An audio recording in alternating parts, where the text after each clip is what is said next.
Thank you all so much for joining us for our monthly coffee hour. As a reminder, my name is Sarah Anthony. I serve as your state senator, representing the 25th Senate District, which includes all of Eaton County and most of Ingham County. I like to say the coolest parts of Ingham County. And every single month, we gather in different parts of our community, usually in person, and we talk about the issues of the day, what's happening in the Capitol, what's happening sometime at the federal level. And then I do a lot of listening. I zip it so I can hear from our amazing and diverse constituency. But this month we decided to do things a little bit different in honor of Women's History Month. It kind of dawned on me, honestly, when I was in Eaton County a month or so ago, that we are represented by a lot of amazing women. The legacy of Mid Michigan is really a launching pad for very strong women leaders. Think Debbie Stabenow. Think Gretchen Whitmer. Some of the most amazing, powerful women who have represented our state, both at the local, state, and federal level, come from Mid Michigan. And so I love to celebrate the outstanding accomplishments of women and to show people in our community that women are amazing leaders. And so we wanted to take some time just to honor, celebrate, and acknowledge and hear the stories from some of the amazing women that represent us in Mid Michigan. So to do that, we want to first ground ourselves in a little history. And there's no one better to talk about Michigan history, the leadership in the Capitol, and quite honestly, outside of the Capitol, than Valerie Marvin, who is our Chief Grand Poobah of all things history in the Michigan Capitol. I know that's not the actual title, but that's what I love to call her. So with that, Valerie, would you give us a brief overview of historical Capitol area women?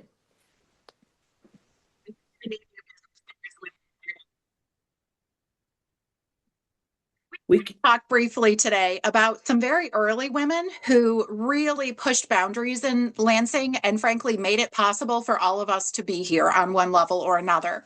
Now, if you know your Michigan history or your history of Michigan government specifically, you know that women have been petitioning government. They have been working with their spouses, their family members, etc., who have been in power since the Michigan Territory days. But it takes us until 1869 until the state of Michigan actually hires a woman and puts her on the payroll. The first woman to have that distinction was named Harriet Tenney. She was originally from Vermont, came to Michigan in the 1850s with her husband, Jesse, and they actually taught school down in Marshall, Michigan. But in 1859, Jesse was appointed state librarian, so the Tenneys moved to Lansing.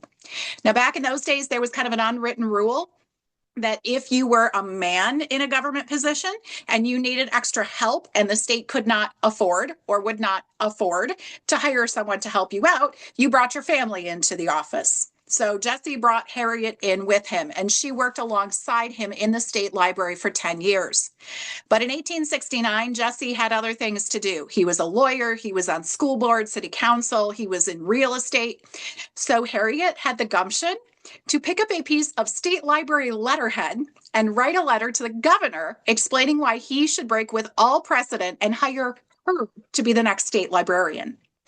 Now, today, we think of librarianship as a job that is stereotypically female. That was not true in 1869. But I love the letter she wrote in which she pointed out that she had been doing this work already for 10 years. She had multiple endorsers in the Senate and the Supreme Court. And there was already a Mrs. Smith serving as librarian in Minnesota. Translation, you cannot tell me I cannot do this job because I happen to be female. She would serve as state librarian for 22 years. She was reappointed by 7 different governors from both major political parties. And this woman did a lot of amazing things. She started a historical museum within her library that became the Library of Michigan. She developed exchanges with libraries all around the country and the English-speaking world. There are Michigan state documents today in London on the shelves of the British Library because of her work.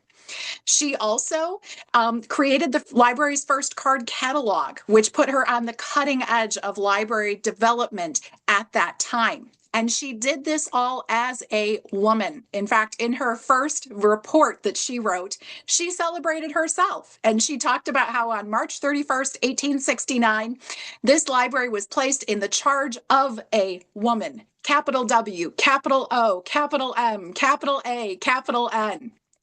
And within just a couple of years, the state of Michigan, noting that the roof had not fallen off of the Capitol because a woman was now working there officially, started hiring other women. And within 10 years, by the time our current Capitol building opened in 1879, about a quarter of the state's workforce was female. These were good paying, respectable jobs for women at a time when those were few and far between. And I will say this for the state of Michigan, they did things right. They paid women the same rate as they paid men.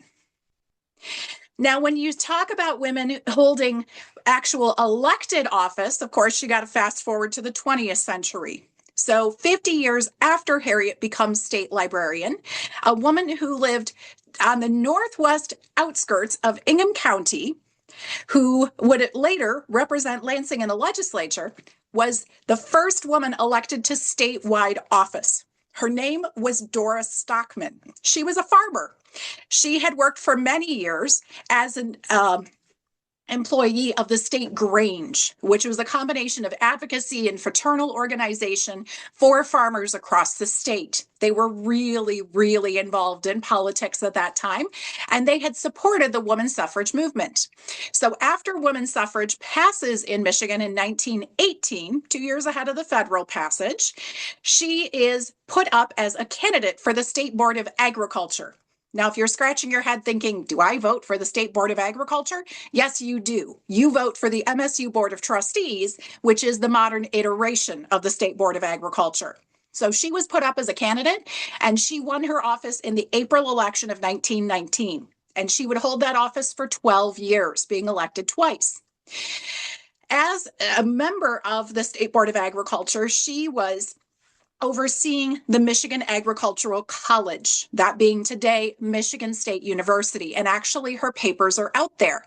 And one of my favorite documents is a letter that was written to her by a woman who was a Democrat. And she writes her, she says, "My dear Mrs. Stockman, I hear in the press that you are to stand as a candidate for the position of trustee of the State Board of Agriculture." She said, "I think this is a position as a woman that a woman is well suited to fill, and you above all others to hold it."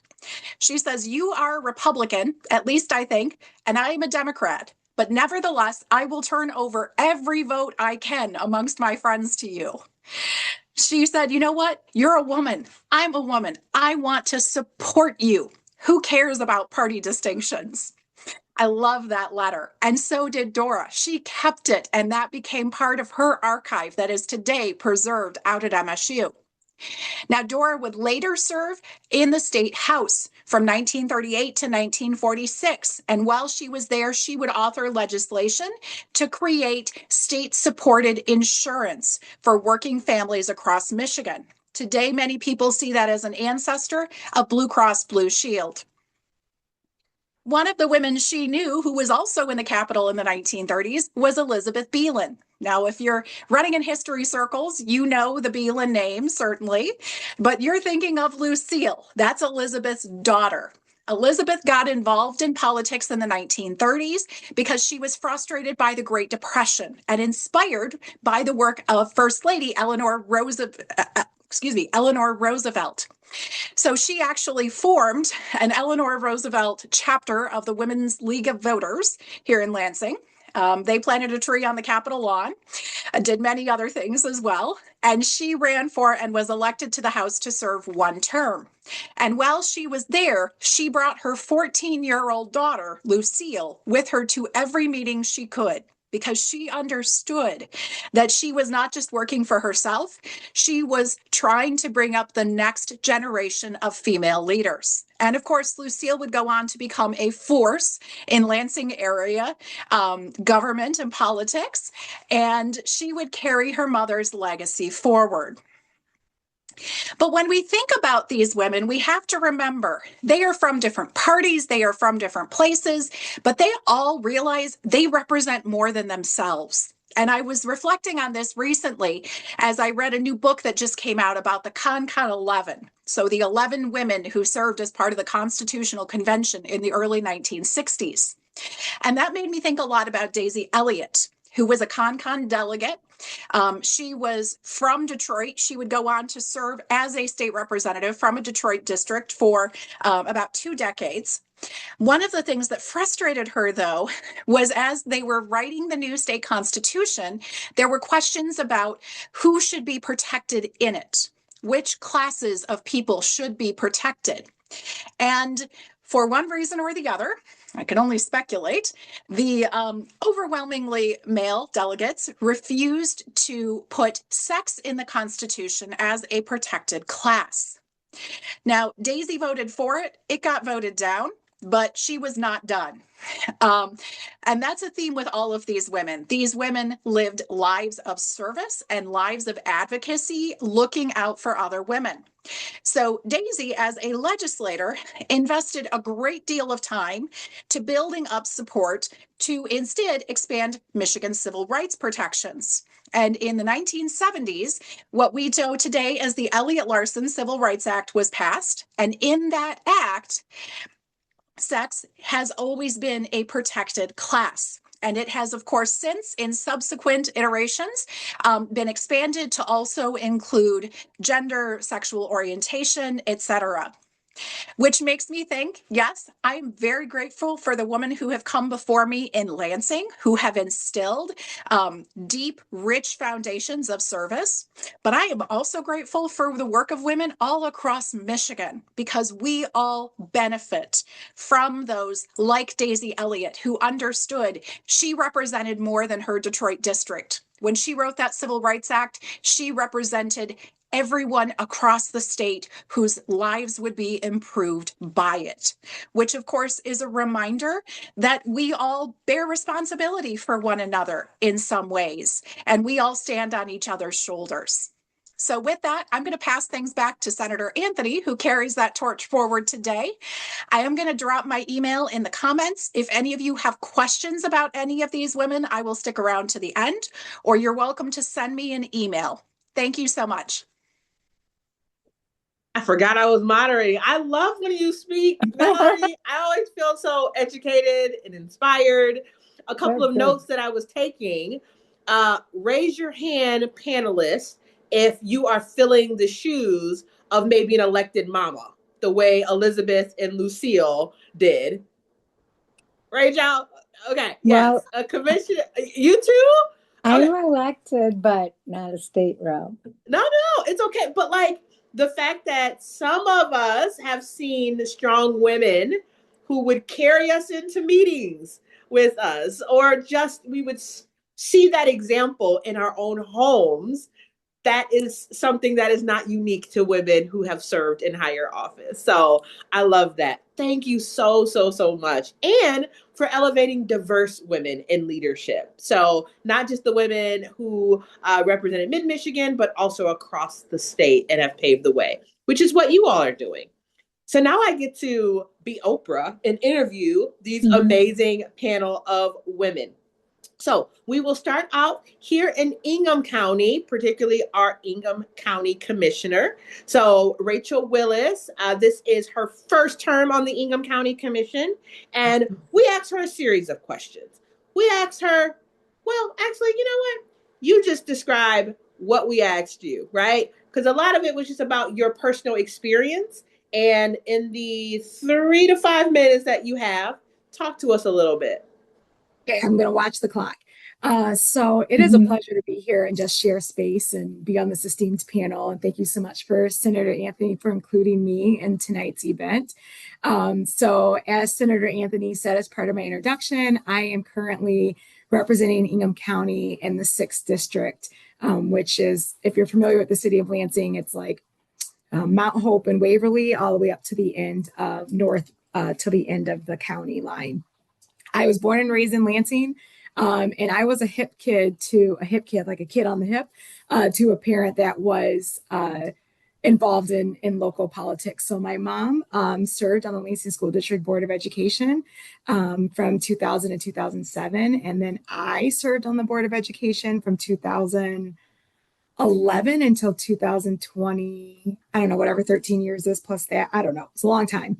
And it's been an absolute pleasure to continue to serve this community. So there's two things that I thought about. One of the questions that I was asked was, who is a historic woman that's inspired you?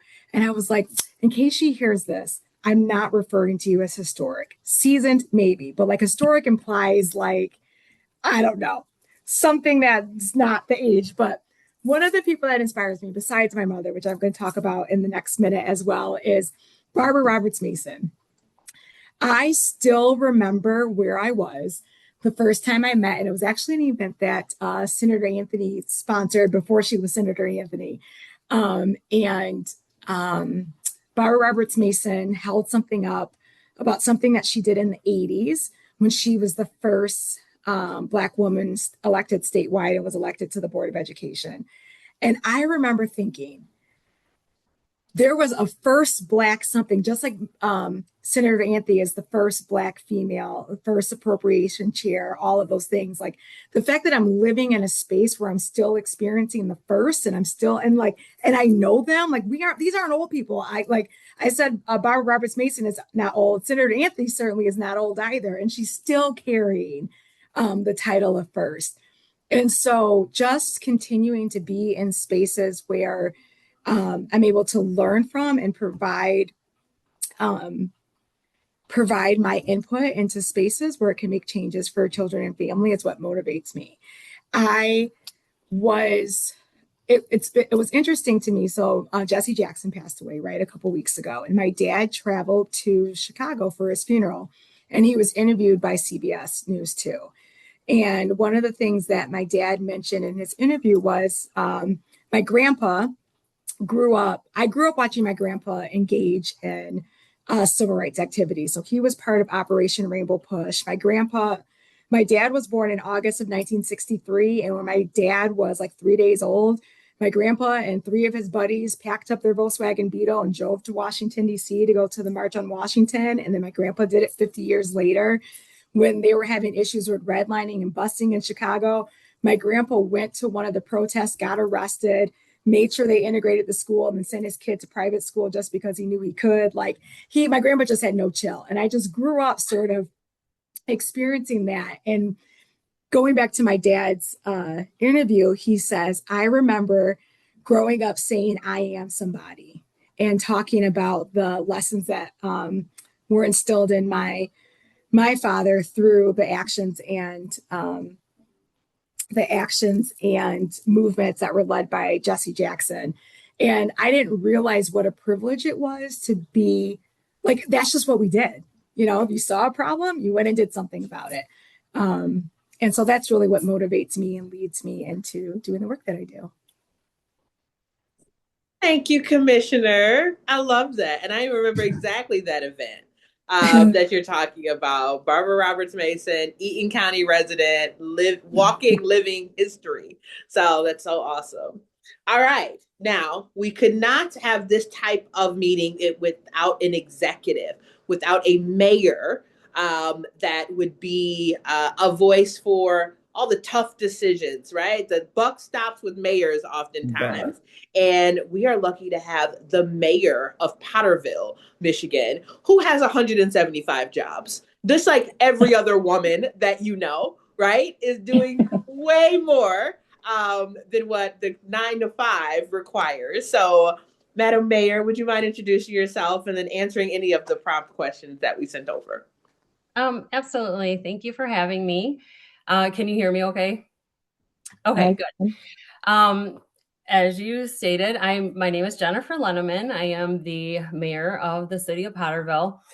Just so you know, I did do a little speech that kind of reflects on some of the questions that you had asked. I did practice it right before this, and I was reading it to my daughter, and I started to cry. So I'm really going to try not to cry during this too, because I can get a little emotional about just life and everything. It's just So, yes, I am the mayor of Potterville. I am also a firefighter and a paramedic. I work full time as a paramedic in Eaton County for an agency that covers approximately 60% of Eaton County. And then I'm a part-time paramedic firefighter for a fire department here in Eaton County as well. Serving others is not just what I do, it is who I am. Whether it's in public office or in emergency services, my purpose has always been to help people in meaningful ways. I began my journey in Potterville City Council in January of 2018. I am now on my 9th year of service here. During that time, we've seen incredible growth and transformation in our community. And with the leadership of our city manager, Aaron Sheridan, who joined us in 2019, Potterville has become the fastest growing community in Eaton County. We've expanded housing, improved infrastructure, and secured significant funding to enhance our parks and public spaces.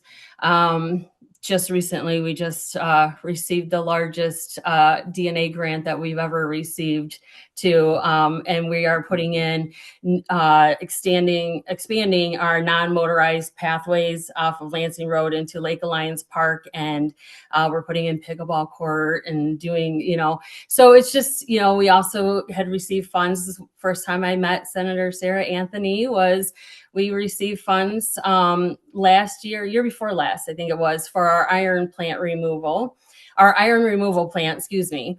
And so we're investing in our community and we're seeing it grow, but we couldn't do that without the leadership of the team that works behind the scenes. Our staff at the city is absolutely amazing and I love them all. They work so hard and they're great.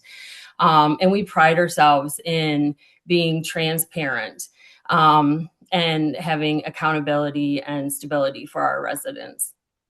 But my story didn't begin in Potterville. I grew up in Delta Township with my parents and my brothers. And at a young age, actually, I'm going to age myself right now, but in 1984, I was diagnosed with a really rare eye condition. It's called Best's disease, which is ironic. It's Best's disease. There is a technical term for it, and I slaughter it every time I try to say it. By now, you think I could say it correctly, but I still cannot. It's VMD. And for a long time, I allowed that diagnosis to define my limitations. I was always told by multiple doctors that I could not go down certain paths.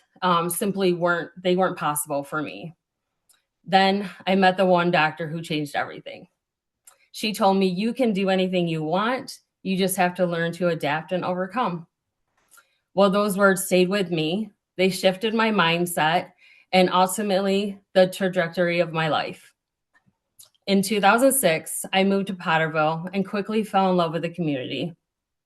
At that time, I was navigating life as a single mom with a baby. She wasn't even a year old then. And something I had not planned, but something that became one of my greatest sources of strength. I knew I wanted to set an example for my daughter to pursue your dreams, to persevere, and to never give up on what you're passionate about.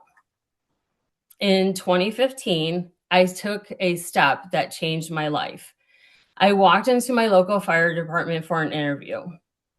Becoming a first responder had always been a dream of mine, but for years, I lacked the confidence to pursue it. That department took a chance on me, and I took a chance on myself. See, starting to get a little teary-eyed. Sorry, excuse me. I earned my state's fire certification, then became a licensed EMT the following year, all while working a full-time office job and raising my daughter. But I could not have done it without the support of my parents, who stepped in time and time again to help care for her while I was in school. Excuse me. Through the fire department, I became more and more connected to the community. What started as a service turned into a tradition, like preparing and delivering Christmas stockings each year.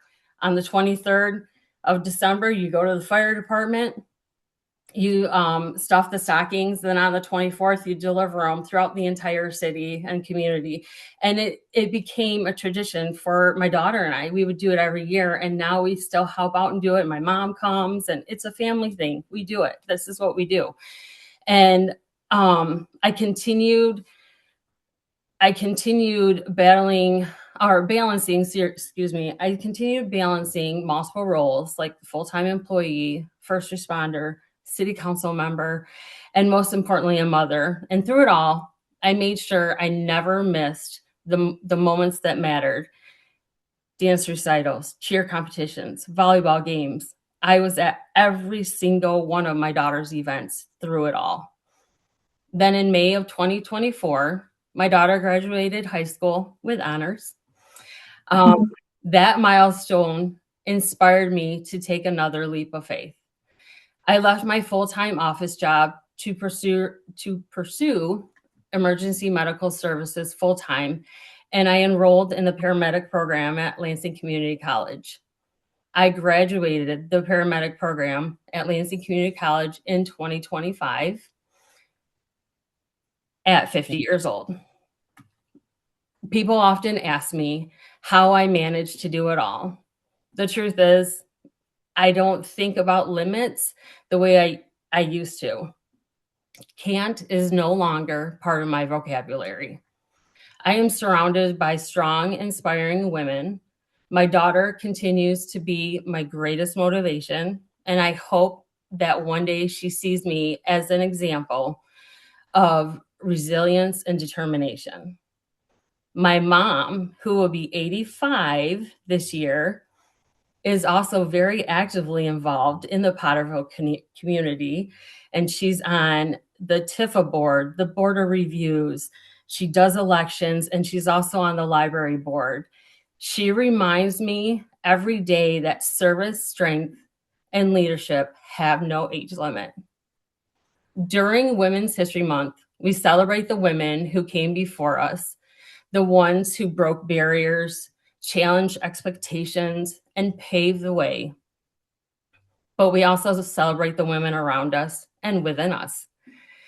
Each of us have the ability to lead, to overcome, and to create change, whether it's our families, our workplaces, or our communities. My journey hasn't been perfect or predictable, but it has been shaped by perseverance, by support, and by the belief that no obstacle is too great to overcome. So I thank you so much for having me and all of your support. So that's all I had to say. I appreciate it. Thank you. That was amazing. There's also a theme here about women who are raised by really good women and women who don't know how to sit down. Yep. 85. Tell her she can rest, okay? So it's all good. But thank you. Such an inspiring just like overview of your journey. So that's awesome. Next, we're going to go back to the county commission world. We have Commissioner Pearl Wright on representing Eaton County. So thank you for being here. So yes, go ahead. The floor is yours. Thank you for having me and inviting me to this forum. Okay, so I'll kind of jump around here from the questions that we were given from Nick. And the first thing I want to say is I one time was asked to come to one of our trainings for the Democratic Party here in the local Eaton County. And they wanted us who are elected to go up and explain to people who are going to be candidates and stuff. And I can remember I was down to the log jam in the back room, which was then where we were meeting. And I told them, well, the first thing you have to expect is that you win some and you lose some. So I says, I know how to do both. And it's a lot nicer to win, I agree.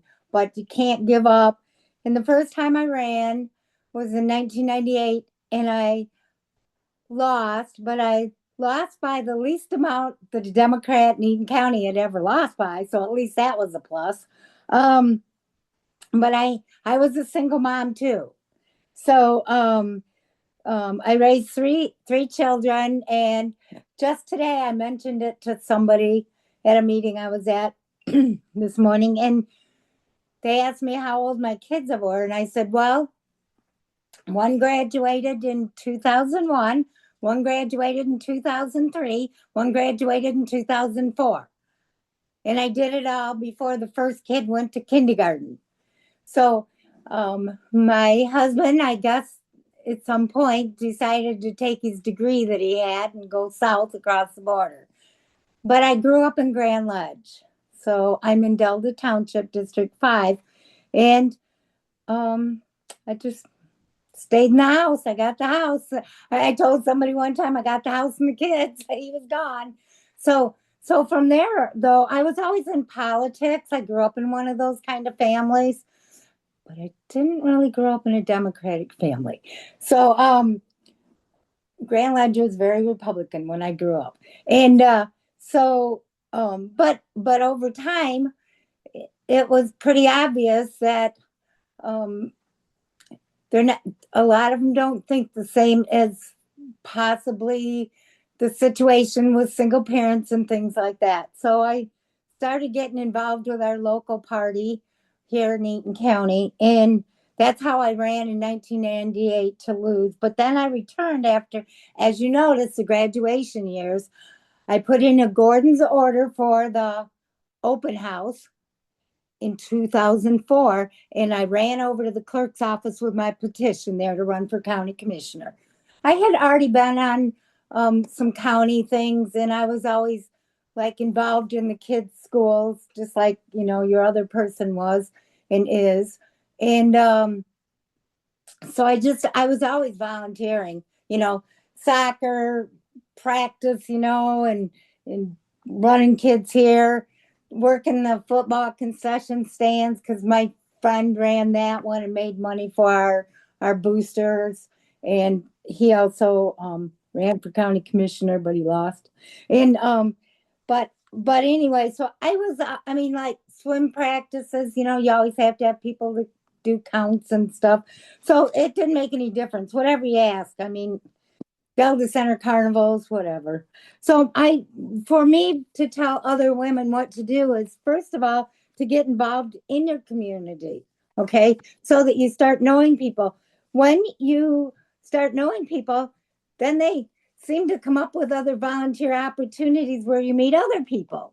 So if you get involved and everybody has something that they can do that's helpful in your community, whether it's with seniors, whether it's, doing something for a block party, whether it's, helping out at the local Head Start.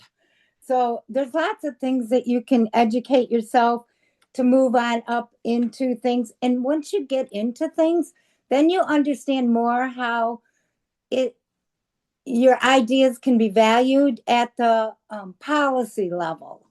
And you can make those changes that you can see need changes. My dad one time turned into a Democrat. And but he said to me, he goes, you know what? It's always women who get it done. The rest of the men always argue about it. But you give the job to the women and the housewives and whatever else, because you got to remember he was born in 1930, housewives. But my mom always worked as an analyst for the state. So, she wasn't too much of a housewife. but what I'm saying is that's the way he's seen it, the way he grew up. So you just need to get involved. And my person that I really liked was Madeleine Albright, because I didn't win until 2004. So I got into office January of 2005 for 6 years, and she was 50 and I was 50. But I had watched that woman on C-SPAN forever. When I had to sit home before I had to go pick a kid up from Scouts or something, C-SPAN would be on. There'd be Madeleine. And she was just wonderful. And she didn't take any stuff, okay? She gave it to you just the way you were going to hear it. So it was like, okay, us women are good in politics. So I just, that's the person that I always picked out. And when I got on the commission, there was a person that was with us in 2005, but he had been there for 20 years. It was Joe Brailer. And one time he said, how did you figure out wanting to do this? And I go, well, Madeline Albright was 50. I go, I can do this. And now my kids are graduated. So anyway, it was pretty the way it was. But yep, I've always been into community stuff, into my township things, into my whatever. So then when I got into office, though, we had a medical care facility that needed to have an extension built, because when you have Medicaid beds allocated to your county, it comes from the state. They dictate it. One of our facilities was closing. That was a private facility that had 48 beds. The state of Michigan decided that they would allow 42 beds to be relocated if we did it by a certain time.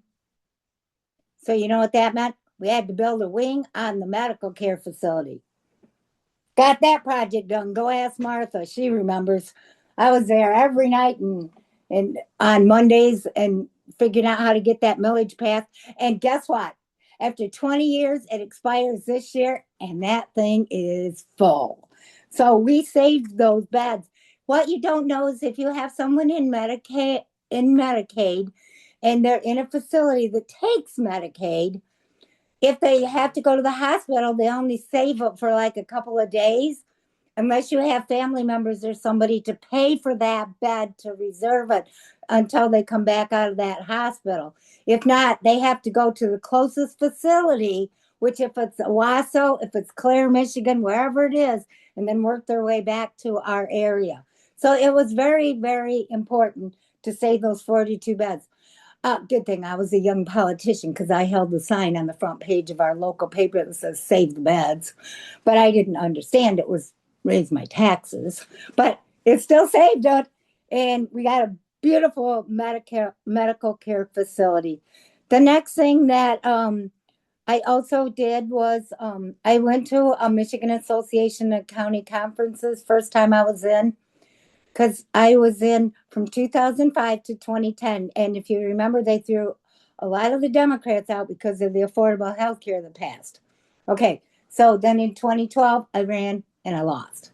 Okay, so I took a break, and 2024 wasn't looking real good for the governor's election. And I just didn't want to use my name up again over here in Delta.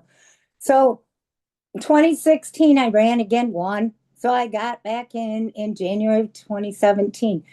Guys, I have the highest seniority on the Eaton County Board. And there is only 3 of us women on a board of 15. And sometimes there's only 2. So everybody can do it. I'll always help anybody who wants any help, or, how to do this.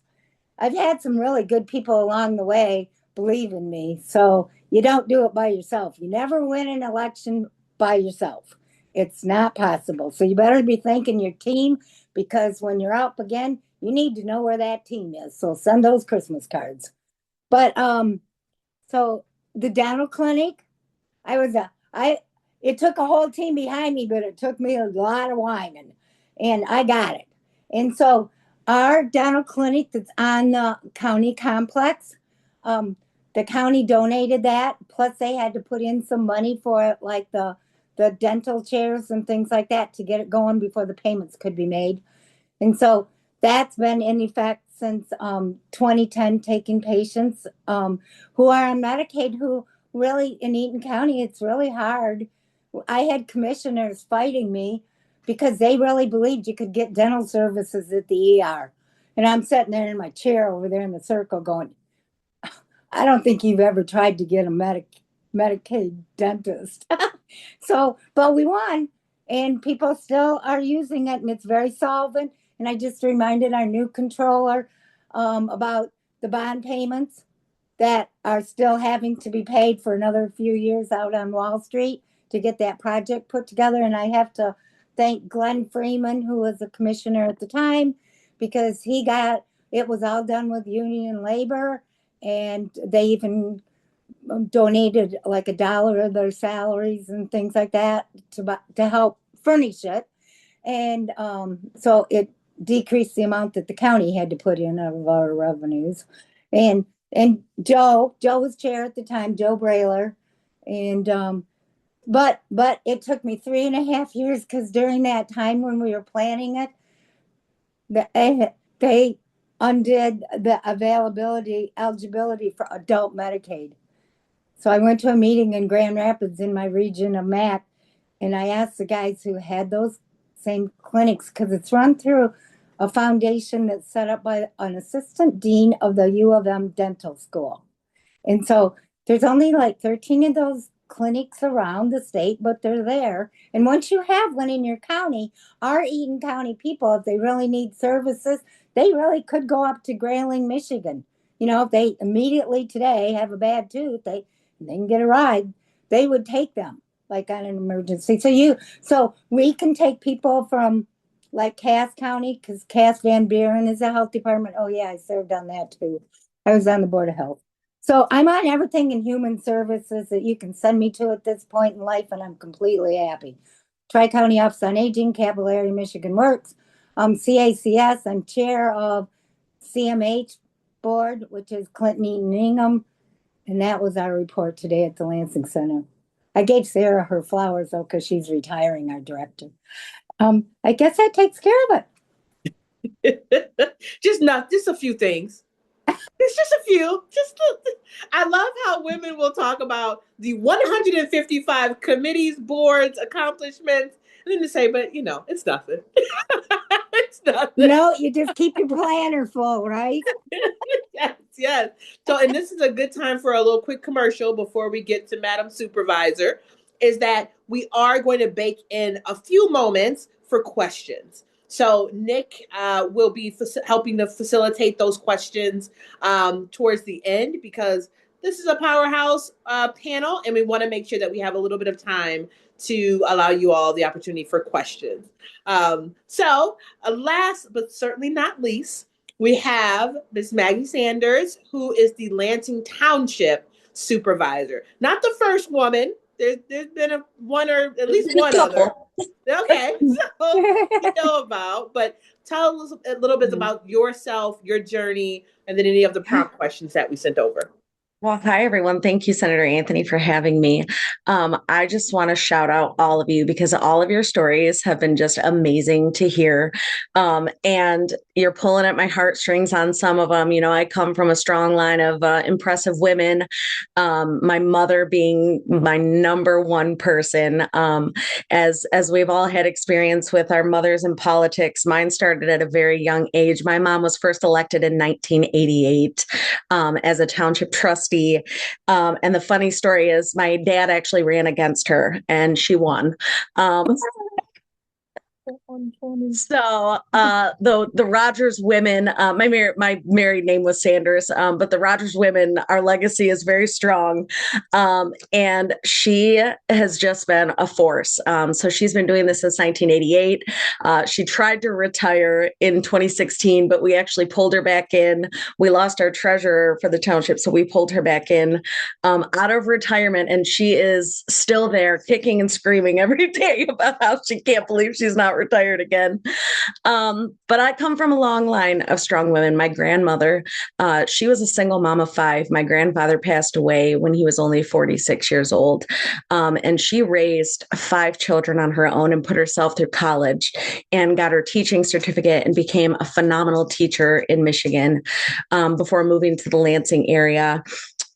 Jennifer pulled at my heartstrings a little bit with her eye disability. My father is legally blind.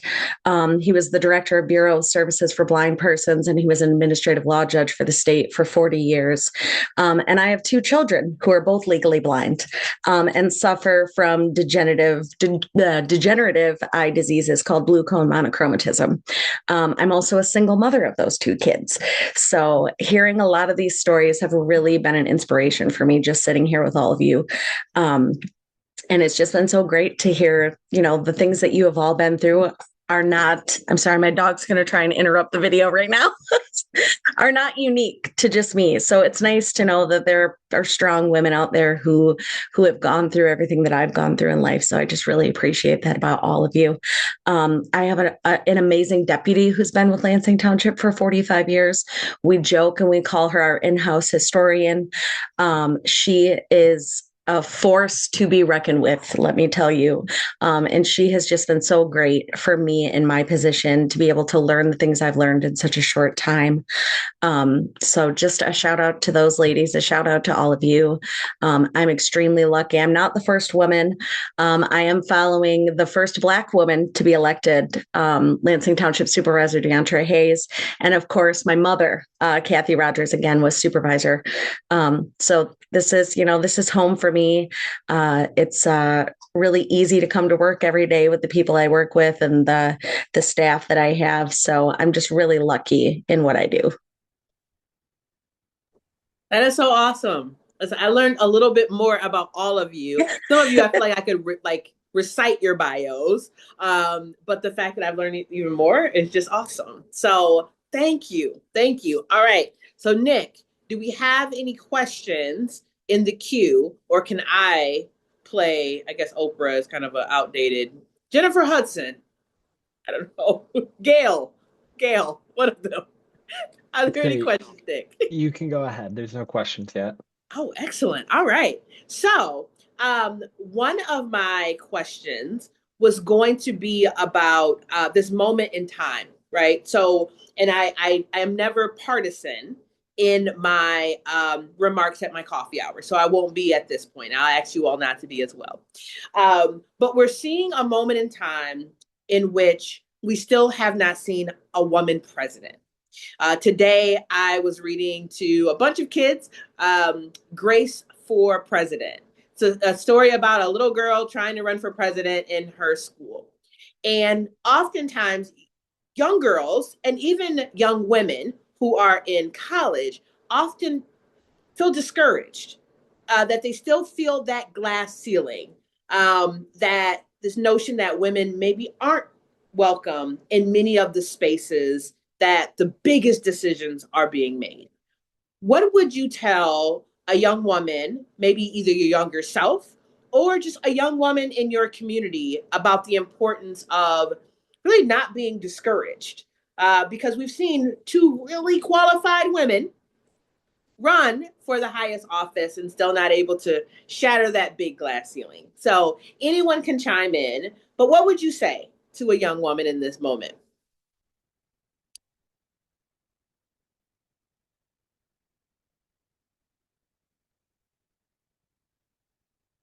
Oh God, no! Because everybody's quiet. Oh yeah, right. You have no words. Are we still? So that's one of the questions I really appreciated, because when I was younger, I really didn't know what I wanted to do with my life. I studied political science, but I wasn't really sure what I wanted to do. So I did a lot of different things. I mean, I worked in retail, I did management. I did internships with Joan Bauer and you, Sarah, when I was young.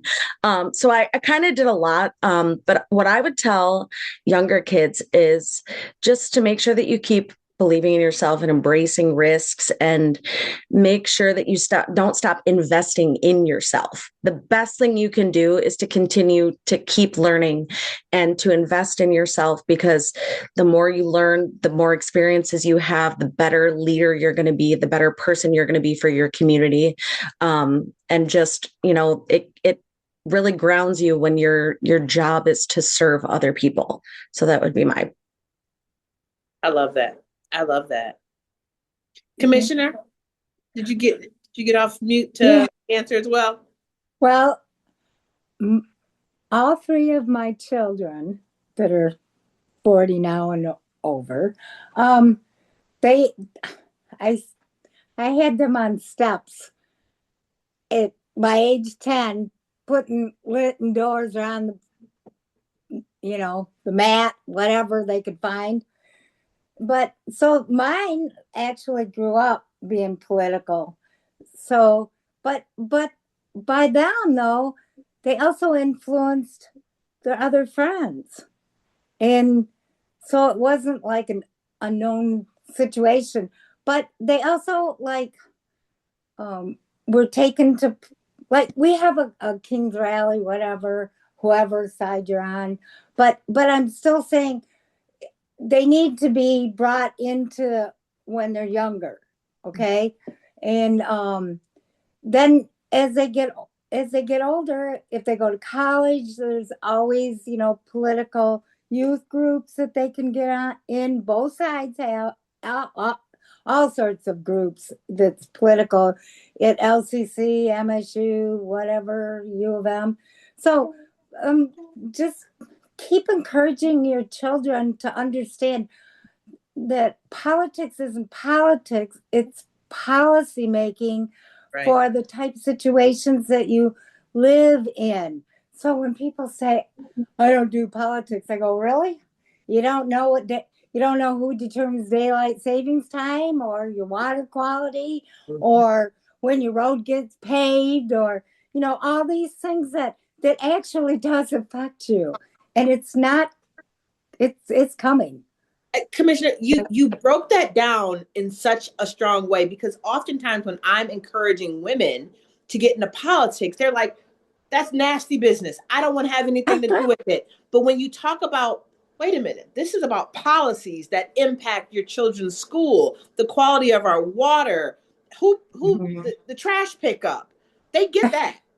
So divorcing the nasty moniker of politics into policy making for things you care about, that's exactly it. So thank you. Commissioner Willis, did you want to chime in? Yeah, if I could just add, well, one, I was sending my kid to go see, I thought we were reading for Grace for President. We were reading Mindy Kim for President. That's the book we were reading. And of course, she couldn't find it. And it was, anyway. So, and I think I put in here that my child was also at one point during this webinar making a volcano. Thankfully, she got one of the ingredients wrong because she thought she needed my contact solution instead of vinegar, which she can't reach. So I might be ahead of the game right here. But nonetheless, one of the things that I would just say is the presence of women in politics and medicine and education in every realm that matters has statistically increased the life longevity of human beings. So I don't know if people know this, but women, it was not required for the scientific community to include women in their studies until 1993. 1993. So think about our gynecological health, maternal health, development. They were not required to include women when they were coming out with medications, our birth control, all of these things. So that's just one sector where the voice of women could be powerful. Think about all the other sectors where the voices of women can be very powerful. So it is very important that women that have access to leadership encourage other women. There's room for everyone. And I think there has been this historical misnomer that like once there's one woman, that's enough. Like, well, we got our woman, or we got our African American woman, or we got our quota. But nobody says anything when the panel's all men. Nobody says anything when the panel's otherwise similar. So I just, that's just my encouragement for women. And my younger self, I would say, like, I wish I had told myself that you're not too big for the room. Like, it's okay. Like that whole, you guys know that feeling when you go home and you're like, dang, I messed that up.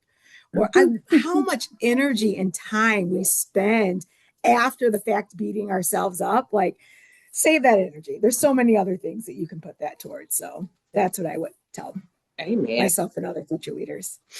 All right, so we got 4 minutes left. So this will be a speed question for all of you. And I cheated. I prepared for this question, which is, who is a woman in history that you admire and would want more women and men to know about? So mine is Shirley Chisholm, and my shirt is one of her campaign slogans, which was Shirley Chisholm. The first Black woman to run for president of the United States. And if you come to my office, you see posters. I'm just so inspired by her because she, like many women, tried to bring people together. Different groups, walks of life, men, women, tap into the feminist movement, the workers' movement. And although she was not successful, seeing some woman, a strong woman that looked like me, ascending to places that no other woman had ever been was really inspiring to me the more I got to read about her. So that is my woman in history that I would love to encourage people to learn about. I'm going to start with Valerie. Who would be a woman that you could school us on so that we learn more?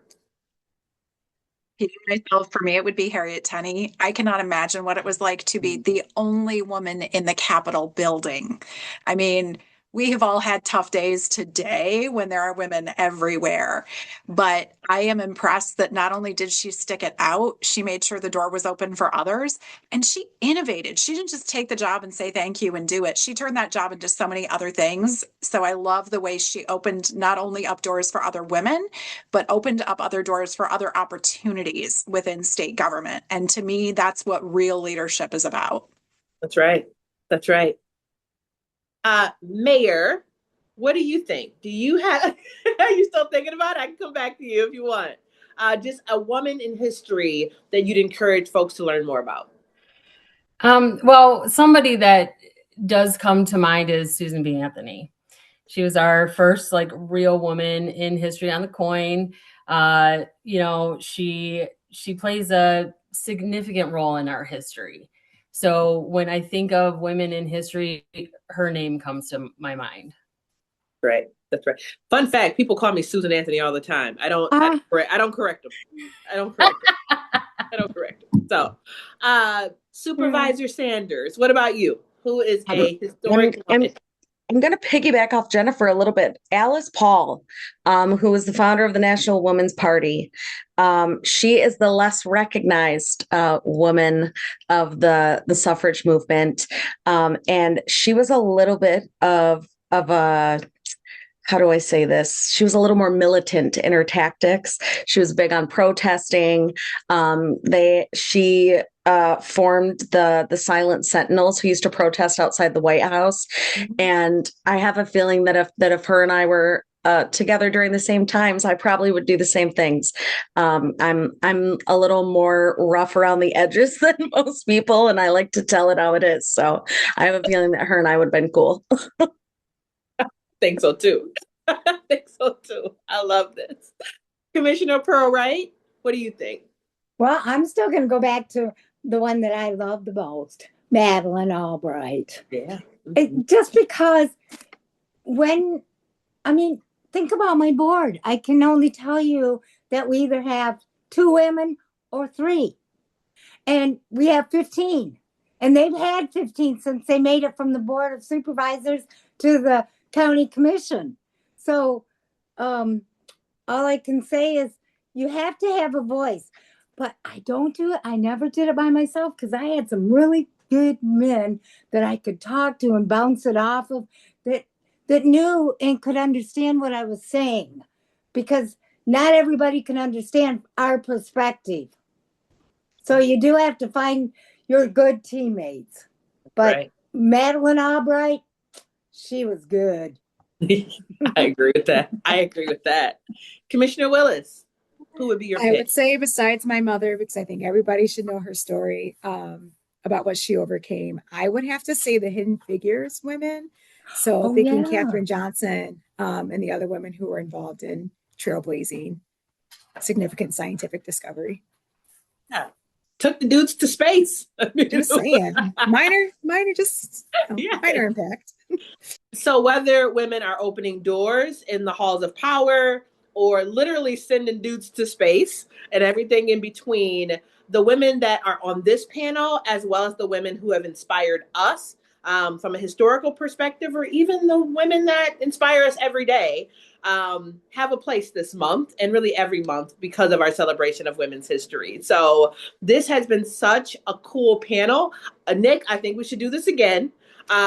With maybe these women will sign up again, or we bring in a new crop of women. But this has just been awesome. I've learned so much. I am leaving so inspired. And I hope that everyone who has joined us to view this panel also leaves inspired and having learned a little more about amazing women, both past and present, who are representing us each and every day, and from a just historical perspective. So thank you all again for tuning in. We told you we would be prompt, and we were at almost exactly an hour. So if you need anything from our legislative office, our team is always available to help along the way. So again, we are signing off. Thank you all, Commissioner, Supervisor, Madam Mayor, and of course, the amazing Valerie Marvin. We appreciate the time, and have an amazing evening, everyone. Take care.